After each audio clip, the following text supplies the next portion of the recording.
Hey friends, welcome to the In Focus podcast, a show for photographers who are looking to grow and scale a photography business that feels good. I'm your host, Gina, a wedding and elopement photographer, industry educator, coach, and most importantly, your friend. On this show, we'll dive into actionable strategies, industry trends, and all things photography related so you can leave each episode feeling inspired and in focus. Hey friends, welcome back to another episode of the In Focus podcast. I'm your host, Gina, and I am excited about today's episode. If you've ever stared at your website and wondered, why is this not bringing me in clients? Or what even is SEO, or how do I start using it? This episode is for you. Today, we're diving into all things SEO and website launching for photographers with the incredible Dani Purington. Dani is a photographer. She's an educator, go-to expert when it comes to creating websites that actually rank on Google and bring in your dream clients. We're going to talk about SEO, what it really means, how to start optimizing your site, and how her new course can help you launch or relaunch your site in just 7 days. Yes, seriously. So let's get into it. Dani, welcome to the podcast. Hi, so excited to see you again, Gina. Our story is so crazy, just how long we've known each other since I think it was 2018, right? Is that when that workshop was? Yeah. That's Yeah, crazy. I know. I was posting about you on my story today and just thinking about that. And just to think about, it's so weird when you go to workshops, especially starting out, to think about where people's businesses go and grow. And you're just getting to watch your business grow and your life grow. It's been really fun. Yeah, it's cool to see where everybody has ended up and, who's also still doing photography or who's shifted and, you know.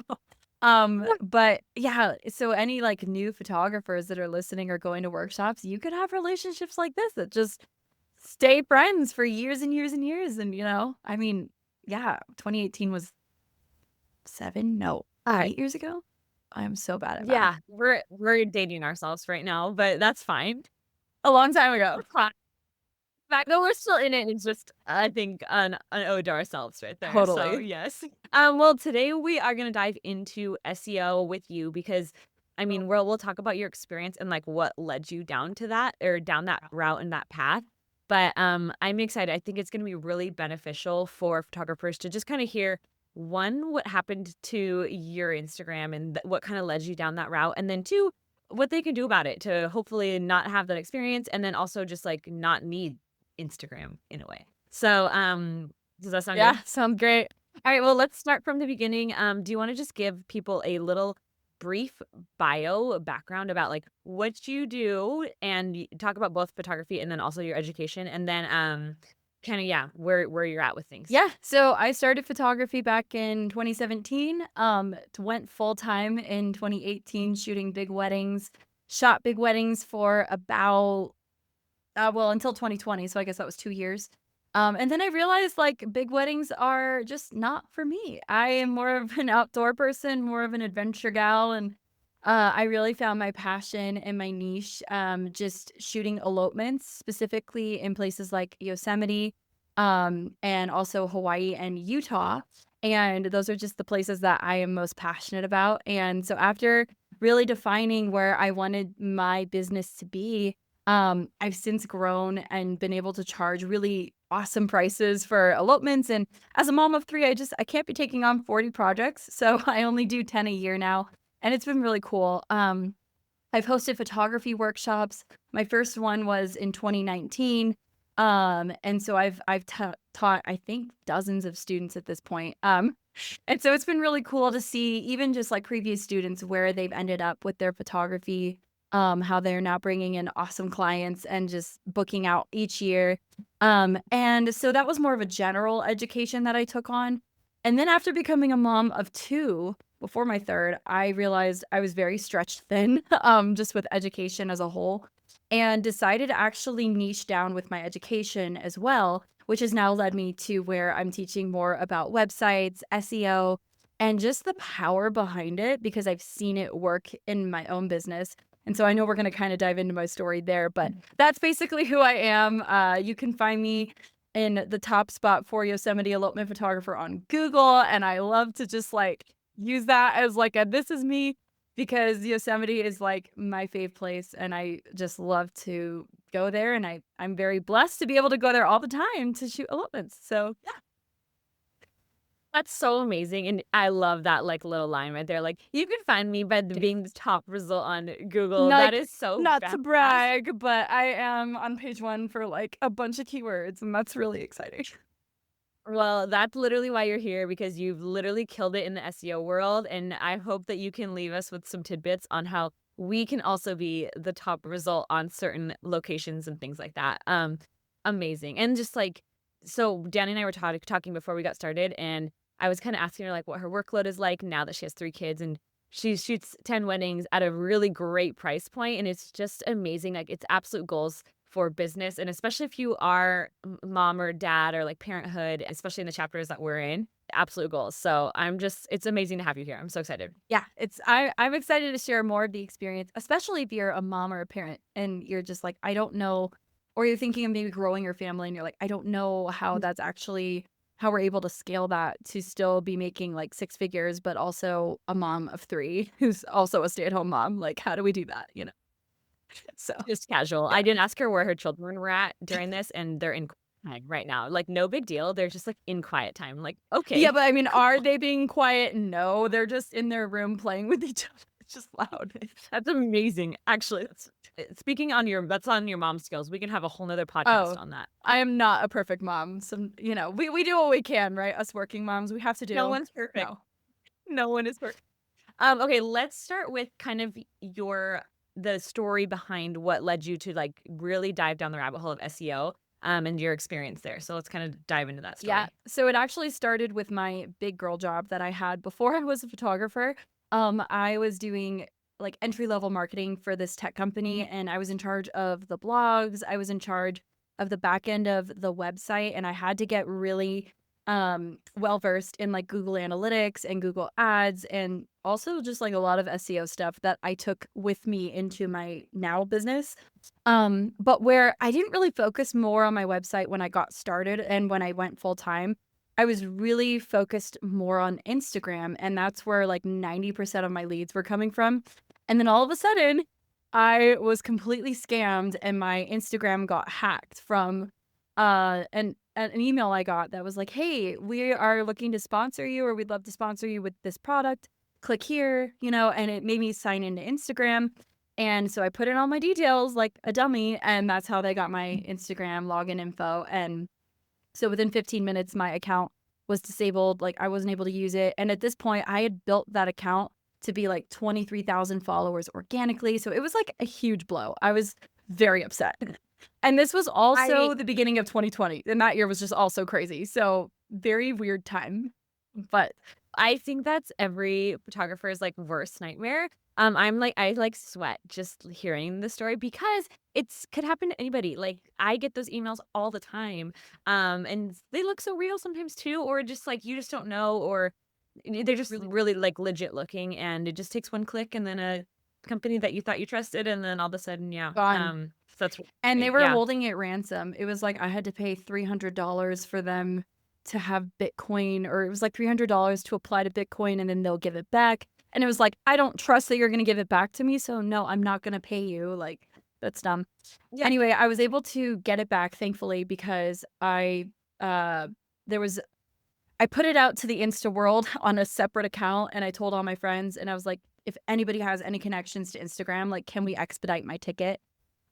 Now you can really avoid this by being actually verified on Instagram. So I would actually encourage people to pay that if you can. It will protect you, especially if you have a lot of followers. But I was able to get my account back within a few days. Like, thank goodness, because I don't know what I would have done, but it was a huge wake up call for me where I was like, this is where 90% of my inquiries were coming from. And now that's completely gone. So what am I doing to actually get inquiries now?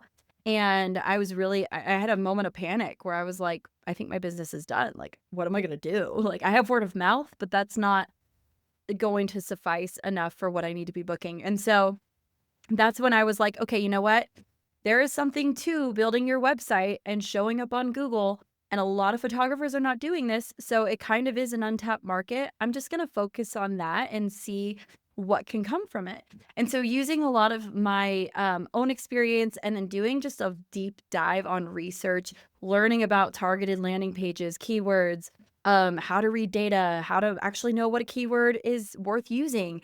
that type of stuff really paid off. By, I think, a year later, I was on page 1 for Yosemite elopement photographer and Moab elopement photographer, how to elope in Yosemite, how to elope in Hawaii. Like, I just started seeing a lot more traffic coming from Google. And then I started looking at the data again and being like, oh, wow, like these pages I created, they're actually like showing up on page 1. I thought that was impossible, but here it is, you know? So it really Yeah. destroyed that limiting belief of it's really hard to get on page 1. It actually told me, no, it's completely possible to get on page 1, and it's actually pretty simple.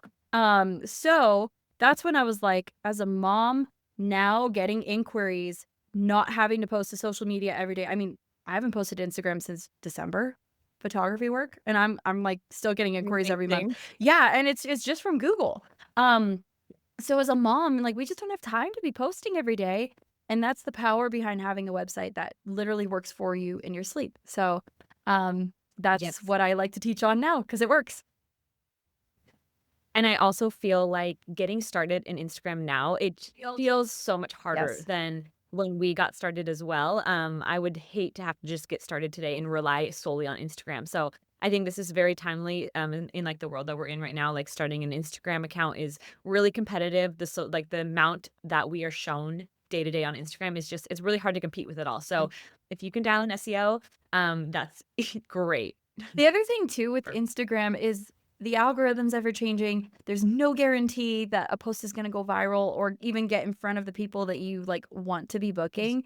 But the really cool thing about SEO and having targeted landing pages is people are already searching for what you do. So Yosemite elopement photographer, if someone types that in search and I come up number 1, like they've already searched for me and I'm there. Whereas with Instagram, you're kind of just putting stuff out into the void. Like, I hope the right people see this, you know?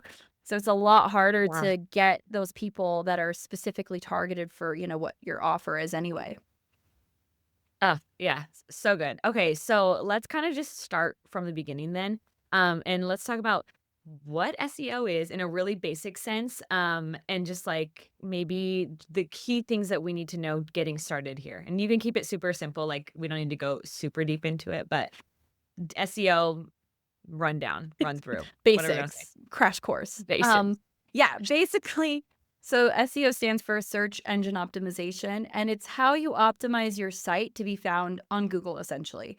So what happens is Google has an algorithm where when a user types in a phrase like how to elope in Yosemite, for example, it's going to pull up the results that are the most trustworthy, the most credible, and also have the proof that this is the right answer for the user. There are a lot of things that weigh into that decision, but the most important thing to remember when you're thinking of the algorithm with Google is it's trying to give the best, most credible answers. So how do you become the most credible answer? Well, if someone's typing in that keyword, you have to have the keyword on the page. That's just like step number 1. You have to have how to elope in Yosemite somewhere, whether in the title or in the heading or even on the back end of your site, the page, actual title of the page, you know. When you have it like that, then Google can see that and be like, okay, so this is, you know, a page that's talking about this.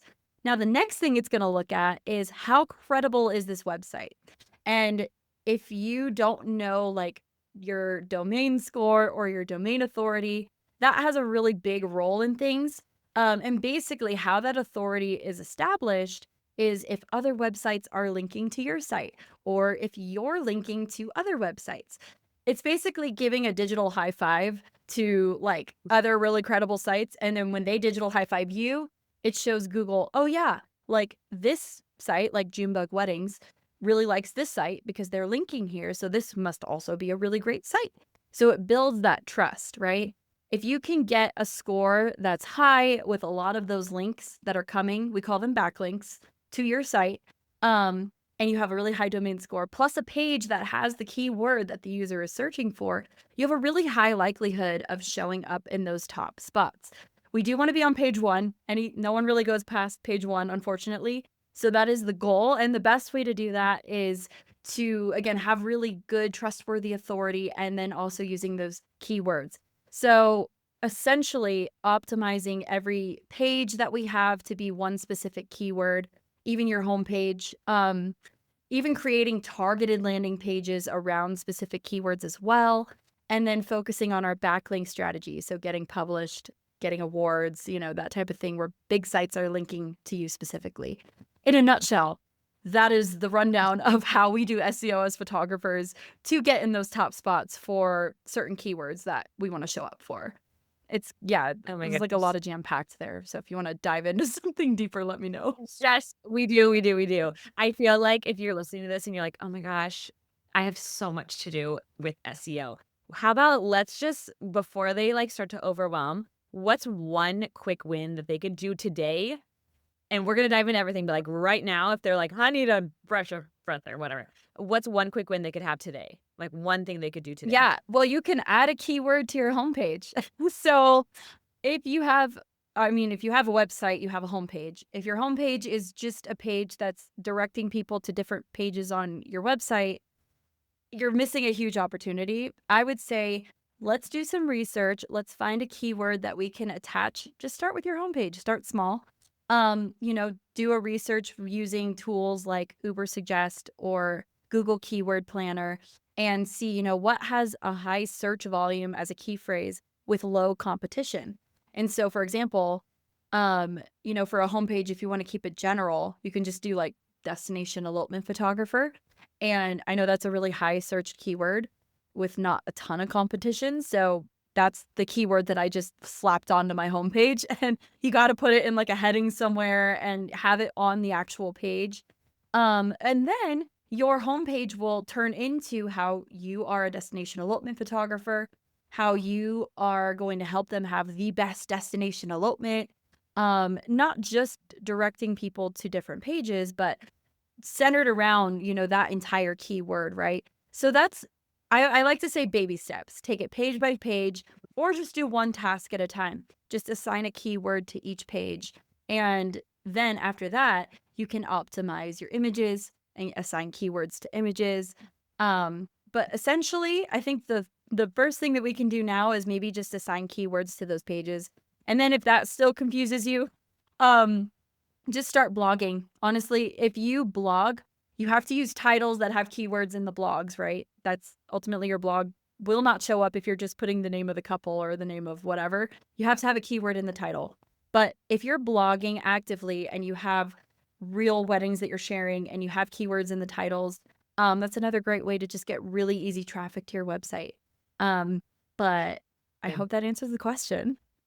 Yeah, yeah, I think so. I think basically, like, what I would do is start on the homepage. Yeah. That sounded like the simplest start for me, and I would say go to your homepage, add those keywords, find your keywords. I love that tip, and then start there because that seems like a quick win. Yeah, don't guess on the keywords too. This is so important. Like you do Good. the research first. So use the tools like Google Keyword Planner or Ubersuggest. See what has a high search volume and low competition, and then just run with that keyword. Yeah. Run with it. Commit to it. Mhm. Good. Okay, so let's talk about then some mistakes because I know photographers are trying out there, but there's probably definitely some pitfalls. So, what are some of the most common SEO mistakes that you've seen on photography websites or working with other photographers on SEO? Yeah. Well, they're not applying keywords. Number one. And if they are, they're not using it enough. So you don't want to keyword stuff and like overuse it to where it's unnatural, but you do want to have it multiple places throughout your page. Another thing I see people do is their websites are very simple. They have a homepage, about page, a pricing page, and a contact page. There's nothing wrong with that. But the real strategy with SEO comes in creating actual landing pages that are completely centered around a word. So like how to elope in Yosemite, and then having a format like it's a blog post all about how to elope in Yosemite. But the big mistake too that I see is people are creating these pages in the actual blog platform. And I don't know if that's the best strategy because you don't have a lot of control over the design. And the design is a big part of SEO too. You want people clicking and engaging and scrolling and, finding different links and things. And with a blog format, you're really limited in the design of that, especially with WordPress blogs, that type of thing. So creating an actual web page, a landing page with different sections and designs and buttons and, and keeping it engaging, keeping people scrolling, that's really going to help your SEO. And so not a lot of photographers are doing an actual targeted landing page like that. They're doing it in their blog platform. And so that is a kind of a missed opportunity because the blog might show up, but it's not going to convert to. You want the page to convert to inquiries. And the best way to do that, in my experience, has been through creating actual landing pages. So keywords, creating targeted landing pages, and then also not putting keywords in the titles of your gallery blogs. Like, you have to do that. You can't just have the name of the couple. You got to put the keyword in.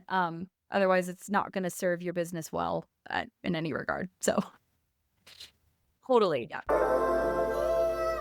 Hey photographers, I'm interrupting my own episode because there's something I want to tell you. If you are ready to elevate your wedding photography business, build an incredible portfolio, and connect with a community of like-minded creatives, then you do not want to miss this. I'm hosting an in-person wedding photography workshop on May 26th, and it's going to be an absolute game changer for your business. This is your chance to capture stunning, high-end portfolio images with curated styled shoots, dive deep into the business and marketing strategies, and get hands-on coaching to help you book more of your dream clients.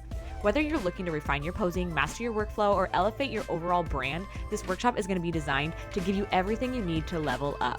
Spots are limited to 10 photographers, and early bird pricing won't last long. Head to the show notes and submit an application now to secure your spot. I cannot wait to see you there. Let's make this the year your photography business absolutely thrives. So, okay, when it comes to targeted landing pages, are you talking about pages that are they hidden then in your website setup? It could be like a resource. So, for example, if you go to my website, I have like a free tips section. And if you click that, you'll see all of the landing pages I've created, like how to elope in Yosemite, how to elope in Hawaii.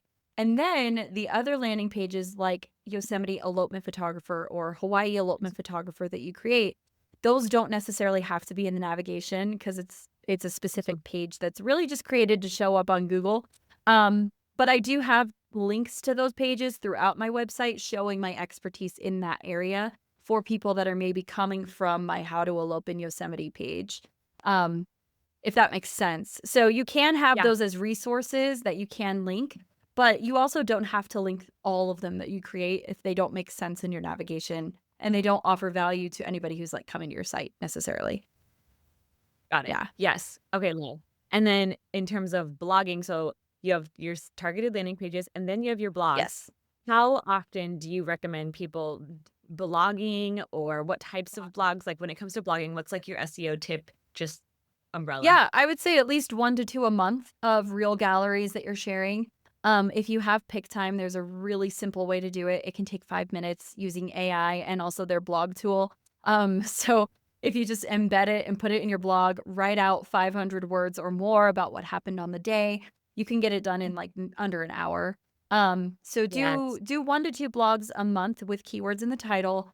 And then as far as the targeted landing pages, quality really matters more than quantity with those. So I would really dive deep in what topic you're talking about and just make sure that it's so qualitative for your audience, keeps them scrolling, gives them a lot of advice and information.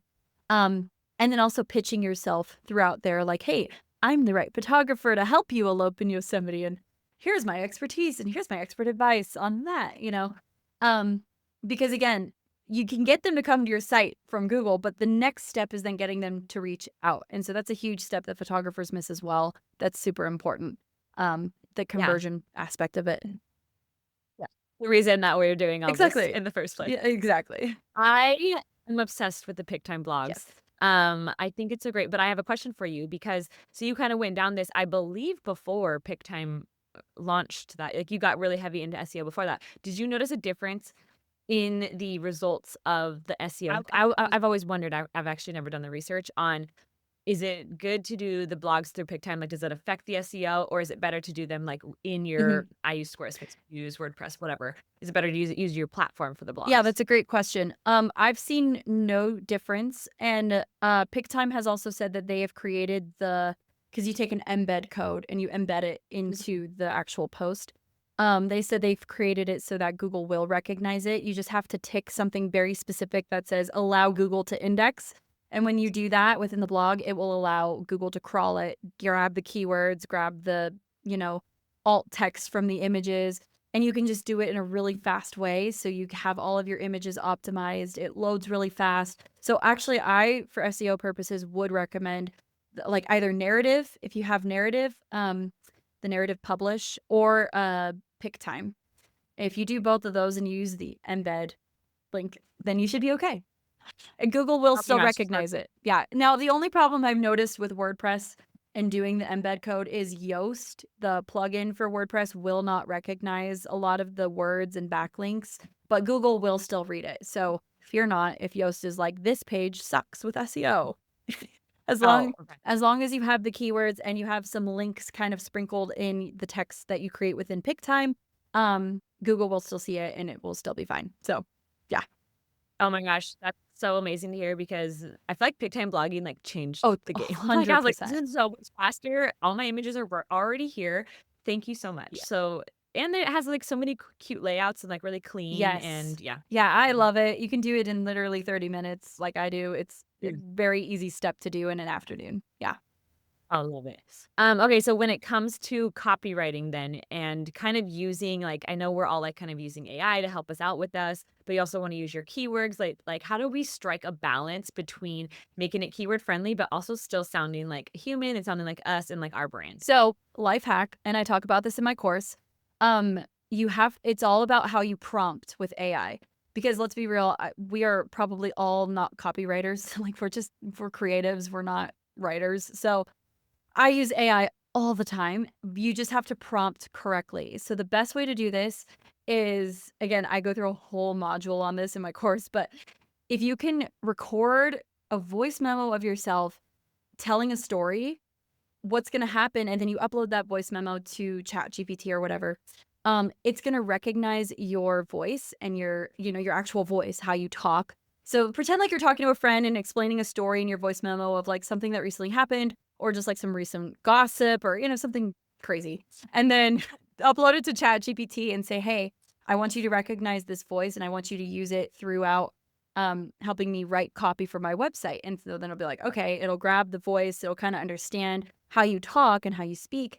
And then you prompt it with things like, if you were a painter and looking at my work, what are 3 things you would use to describe my photography? It's all in the prompting, honestly, but Yeah. the biggest hack in making it not sound robotic and sound like your voice is something like just using a voice memo or saying like, my voice is conversational, warm and friendly and outgoing. I want you to help me write 1 to 2 paragraphs about how I solved this specific problem with my client and make it warm and inviting and friendly, outgoing, blah, blah, blah. And usually most of the time it will really nail it, which is really I love scary. that. But there are ways Yeah. to use AI so that it doesn't sound robotic and that you can actually use it and just maybe even like copy and paste it with a few tweaks to your website. So yeah. Yeah. That's so good. I never thought about doing a voice memo. I know you can go in like after it gives you something and be like, please make this sound more Yep. XYZ. So it is so smart though. Like it makes it even easier. Okay. So getting back into the SEO, do you have favorite tools that you recommend for keyword research and SEO tracking? So I know Yes. that our listeners love like actionable tips. There is a really great app if you just want to see where you're showing up for specific keywords. It's a really just easy way to see it. It is for iPhone users though, so if you have Android, I'm not sure there's an app for that, but it's called SEO Edge, and you get 5 keywords for free, and then you can pay to have more. So you can track, like what you'll do is you'll type in the keyword, so like Yosemite elopement photographer, and then it will tell you the position you're in for that keyword. So that's a really great tool. For keyword research, I like to use Google Keyword Planner. You do have to start a Google Ads account, but you don't have to run any money. So just get through the campaign and setting it all up, and then just go to Tools and then Keyword Planner. It will tell you the search volume and also the competition, and it's Google's actual tool, so it's the most accurate. And that's why I like to use that one. And then there's also Uber Suggest, which is a free tool. You can see your domain score, you can see your competition. You can also see just some more like back-end data, like where you're getting backlinks from. You get 3 free searches with that tool, I think, a day. Otherwise, you have to pay. And then lastly, Google Search Console, which is completely free. You just have to tag your website in the header and add a Google tag, and it will start tracking specific queries and pages that people are going to. And it will also show you the average position for different types of keywords as well. So those are the tools that I like to use the most and kind of keep tabs on. And then I know we probably haven't talked about this, but it is important to also assess the competition for keywords that you want to show up for, because you want to be better than them. So we're not copying them, we're being better. Okay. We're not going to copyright violate anyone or plagiarize, but you want to see who is currently showing up, and then like who you're going to basically be competing with, and if it's going to be easy to compete with them. You can also like kind of do a deep dive and see, what's their domain score? What's my domain score? What's the likelihood that I could show up there, and that type of thing. So, yeah. That's crazy. I think I got started on Google Search Console like when I was first diving into it. So like that might be it was like really easy. It's very easy to read. Yes. So yeah. And then obviously Google Analytics is a great one to see like your bounce rate, average session duration, like how long people are staying on the page. Oh, last resource I forgot that's really important. Hotjar is a great one because it screen records people that come to your site. So you can see the moment that they leave or where they're clicking, or if they're scrolling and engaging. So that's a really great one. And it's kind of creepy because then you see what people are doing, and it can make you feel really good or really bad. So that's crazy. Yeah. That would be so beneficial. Like even just looking at the layout of your site and being like, oh wow, nobody scrolls past 2 seconds down. So or like you can see, oh, they're just going straight to my pricing page. Like I need to have more information on my pricing page that talks more about my brand values and, how my offer and my service and how I'm the best of the best. And yeah, so it's very insightful. That's crazy. I did just read something that was like your about page is one of your like highest clicked pages normally on a website, which I thought was super interesting. I mean, you might not agree. I think it depends. I would say for photographers, it's probably your pricing page, to be honest. So it's a huge missed opportunity if you just list your pricing and you have nothing else. Like you have to have more value sell there. Like what's the value of the packages? What's included with every package? How do you go above and beyond? And like, what are some things that are really going to get people excited about your offer? So yeah, that's what I've noticed, I think, with Hotjar. But your about page is important. It's a place for people to get to know you, but it's important to also remember that your website should not just be about you. It's about how you help the people that are coming. How do you get them to have a successful wedding day or elopement day? How do you make that happen? How do you solve their problems? It's about them, not necessarily you. So yeah. I love that. Dani's website, you guys, if you haven't been on it, you should go look at it because she does a really beautiful job of that. So go check it out for major inspiration as well. But don't copy. Oh, goodness. It's so good to be original. So don't copy me word for word or anything. I always tell people that as a caveat. She will find you. Yes. She will find you. I love it. Okay. And then for someone who's just getting started in their SEO journey and they're just kind of revamping their website, what is one habit they could build into their weekly or monthly routine to just keep SEO momentum going? Because I feel like here's what I do.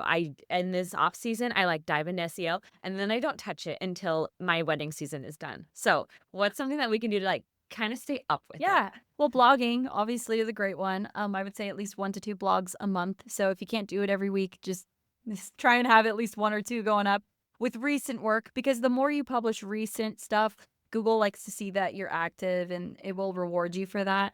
The other thing that you can be doing is submitting to publications.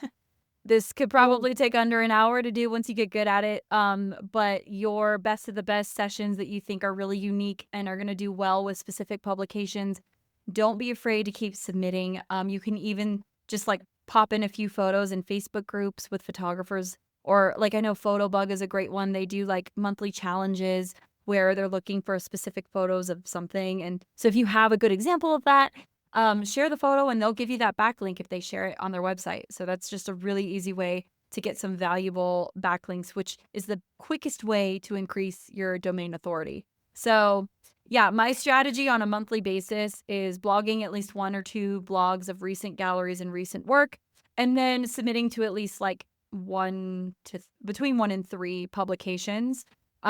With a lot of the time you're going to get rejected. It's just the nature of that. But for the ones that do get accepted, it's like a huge win and a great backlink. Yes. So definitely tie that more into your marketing strategy because it will help you in the long run. So yeah.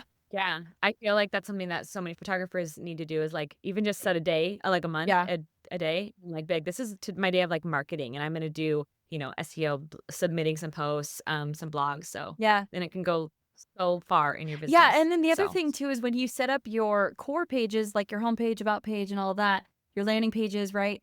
Um, you do it once and you optimize it once, and then it's done. So you don't really need to go back unless you want to update photos later and you have more recent stuff. But it can last and still show up for like page one of Google for a really long time, even if you don't update it. So that's the cool thing. amazing. You just put in the time to get it done and finalize it, get it optimized, and then it just lives forever.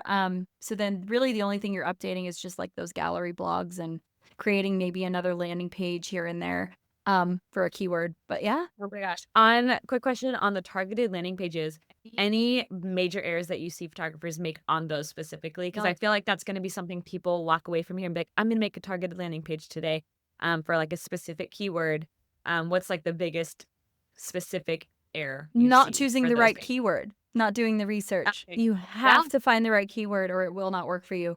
That, and also not pitching yourself well. So if you're going to offer a lot of advice and a lot of value, you need to establish the credibility of yourself to do that in the very beginning of like, hey, I am a Yosemite elopement photographer. I shoot here like 10 times a year. I've shot thousands of elopements, whatever. Like establish your credibility and then say, if you want more help with your Yosemite elopement, I am totally here to help you. Here's my button. Like, why don't you reach out and we can chat more, right? You have to pitch yourself, otherwise the targeted landing page means nothing. Like, yeah. they're getting info, but it's like, okay, great. I got what I needed. I don't need any more from this person, so I'm just gonna go. So yeah, you have to pitch yourself in these pages, otherwise it will not serve you. And that I Mhm. think is a big thing. So people like they have all this wonderful information, but you want to have a page that is going to convert visitors into inquiries. So keep that in the forefront of your mind as you are creating these pages. Yeah. So good. I love it. Okay. I kind of want to move and talk about your new course because it's Yeah. something that's in the photography world. Mhm. It's called 7-Day Photo Website Launcher. Is that That's correct? correct. Okay, I'm already obsessed with the concept. Can you walk us through kind of what it is and who it's for? Yeah. So I have seen a lot of photographers that are like, I just don't touch my website, or I just have a standard website and I don't like it. It's not doing anything for me. It's a really big struggle I've seen. And so I was like, you know what? I'm just going to help photographers just like start their website, get it optimized and launched and ready to go in 7 days, in just a week's time, right? You could do it in off season. Love that. Yeah. Yes. Because no one has time to devote like thousands of hours. So I wanted to make it digestible. And basically what it is I go through everything, like best platforms to use. I even provide templates. I'm working with designers that are going to be offering exclusive templates. I'm creating my own templates for you guys. How to structure each page in like a step-by-step tutorial. So your homepage, your landing pages, how to actually get those converting pages working for you. And I know that this works because it's worked for me. It's worked for previous students that I've worked with in my mentorships. So I know that there's a formula that works to this. And so applying those methods and making sure that we're not only showing up on Google, but we're actually converting those visitors into inquiries. So it's everything, how to read the data, how to upkeep the website, how to design the website in a way that makes sense, and doing it all in 7 days. So that's the course. Amazing. I'm still building it currently, but I do have an early adopter discount because I am taking feedback as I'm building it. So if you guys want to get in on the early adopter price, that is still available for you. Otherwise, the full course will be available in June. So that's the June. goal. Okay, perfect. Yeah. Well, we'll make sure we get a link to that and have it in the show notes because this will come out before then. I mean, this is like the perfect time to kind of dial this in 7 days. Like, I love that it's fast. I love that it's focused. I love that it's specifically for photographers Mhm. and that they can expect this like major transformation in 7 days. That is just, it's amazing. Good, Yeah. great job. Yeah, we already have like hundreds of students signed up, which is kind of mind blowing to me. And it just shows me like this is a huge need for you guys. And no one's really talking about websites right now. So I'm like, why don't we just get it done in 7 days? So, Yeah. I feel like it's like you're just hitting it right when we all need yeah. it the most too. Yeah. Like this is the time of year when before you get so busy with weddings and shooting in the summer, dial this in. And okay, I'm so excited for photographers that are gonna like take advantage of this. So Yeah. yes. Oh my gosh. Okay, I always end my episodes with 3 questions that are not photography Sure. related. Okay, so the first one is, would you rather be able to fly or talk to animals? Fly. 100%. Oh, no hesitation. People are very opinionated about that one, so I love I it. like I mean, I'm with I think it'd just be so cool to just like get up and go and just fly. I don't know. You don't even know where you're going. You're just gonna go in the sky. Yeah, I think that's I really love cool. it. Okay, second question, and just so don't say fly for this one, but if you could have one superpower, what would it be? Read minds. Ooh. I want to Edward Cullen people. Just Do you want to control their minds or just read no, it? no. Just read. I don't want to control. No, it's too much pressure. It's too much sound. And then last question is, what is one word that you are living by right now? Intentional. I love that. Yeah. That's a good one. Yeah. Just How intentional. like I mean, Yeah. right. I mean, being a mom, like my days are intentional with my kids. Weddings are intentional as elopements. Yeah, just slow, intentional time. I love this. So good. Well, Dani, thank you so much for being here Yeah. and for sharing so much value with us today. I feel like SEO can feel so overwhelming, but you really broke it down in just a way that's empowering. And if you are listening to this, I hope that you took away a tip today and something that you can implement probably this week. And if not, jump into Dani's course because there's something that you can get done in 7 days. But feel free to screenshot this, tag us. We'd love to see what you took away from this episode today and what you're working on. Yeah, thank you, Gina. This was so fun. We'll tag Dani's, of course, her Instagram, all the ways that you can find her in the show notes. And I mean, of course, #1 Google Yosemite. I will be Aurora there. Photography. Yes, that's me. That's a lot of questions that you're putting. We're still #1. We've been #1 for almost a year. So it's what you preach. You can't just like say you're an SEO expert and not be having results. So good.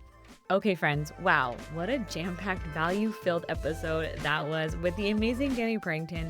We talked through everything from what SEO actually means in plain language to how photographers can take back control of their inquiries and visibility without relying solely on Instagram. Dani broke down exactly how she transformed from being Instagram reliant to ranking on page 1 of Google for highly searched terms like Yosemite elopement photographer. We also covered what SEO really looks like in action, from keyword research and domain authority to blogging tips and the difference between blog posts and landing pages.